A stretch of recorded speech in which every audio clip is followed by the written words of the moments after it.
The next chapter of a beloved bookstore is being written by thousands of loyal customers. Califasane has the fine print. Would you like to see our most expensive book? Do you have a layaway plan? This copy of Ulysses, signed by both author James Joyce and illustrator Henri Matisse, can be yours for $45,000. When's it from?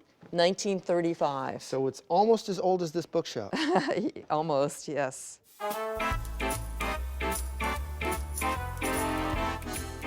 At 93 years old, the Strand is a New York institution. 4 floors of books, chosen by staff members who have to pass a literary test before being hired. But it's also a family tradition. My grandpa was a real bookman, as was my dad, but my dad had a very good business sense. Nancy Bass Wyden is a third-generation owner of the store in Greenwich Village. But the book trade has never been easy. How cutthroat was it back then? Well, there was one store called the cheapest bookstore in the world, so... Still, the Strand endured through the Great Depression, World War II, 9/11. Even Amazon we were fine against, but this COVID has really knocked our socks off. That's true for stores all over the country. So these are the ones that are like, they're really durable. But for some independent bookshops, there's a secret weapon, a community of readers that wants them to survive. We opened it up based upon our experience of raising our children, these girls here. In St. Louis, Missouri, Jeffrey and Pamela Blair created I See Me, an African-American children's bookstore, 5 years ago. Representation matters, and having my children see themselves in the books that they read really helped them become self-motivated about learning, and they did extremely well through school, and then we continue to see those benefits.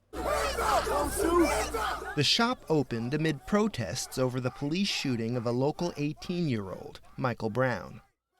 Suddenly, everyone wanted what I See Me was selling. People that were not African American, they want to expose themselves and their children to know more about African American cultures. All children need to see more representation in the books of other people to dispel like a lot of stereotypes and things like that. But in April, during the pandemic, the store began to struggle. In an effort to hold on, Blair started a GoFundMe campaign.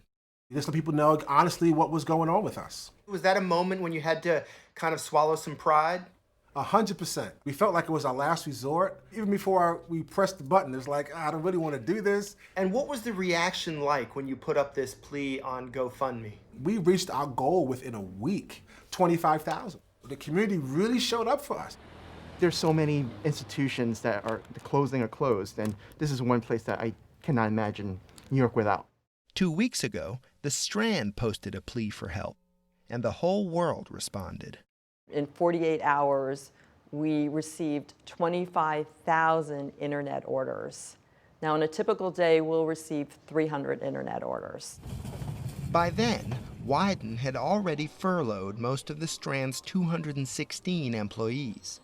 Even though she owns the building and got a loan from the government's CARES Act, by this fall, the losses were mounting.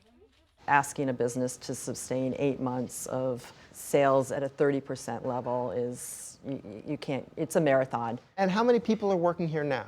We have 79 people and we are quickly rehiring. And this one's going to Switzerland. Wow. Right. Rehiring can't come soon enough for shipping clerks like Uzadima, who faces a crush of orders each day. The more it piles up, that's more jobs. Right. That's more of our friends, more of our coworkers who come back. So, everybody's happy.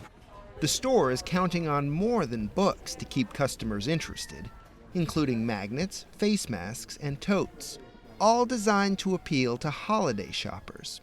So the holiday bump is really important for this shop? It's essential. It's essential for us and all independent bookstores.